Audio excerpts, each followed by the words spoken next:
ఏమంటారు? ఈ భక్తిహీన లోకంలో భక్తిగా బ్రతకడం ఎలా అన్నదానికి ఒక్క మాటలో సమాధానం ఇవ్వండి అని అంటే, భక్తిహీన లోకంలో భక్తిగా బ్రతకాలి అని అంటే సంఘముతో సహవాసముతో కలిసి ఉంటే నువ్వు భక్తిగా బ్రతకగలవు.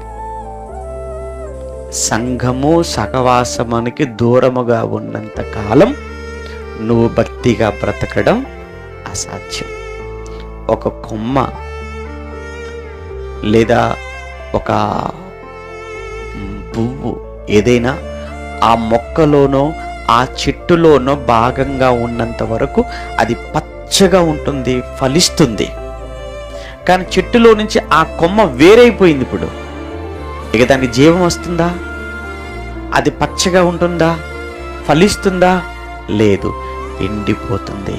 ఆ తర్వాత పొయ్యిలో పెట్టుకుని కట్టెగా ఉపయోగపడుతుంది తప్ప జీవము లేనిదిగా ఉండిపోతుంది.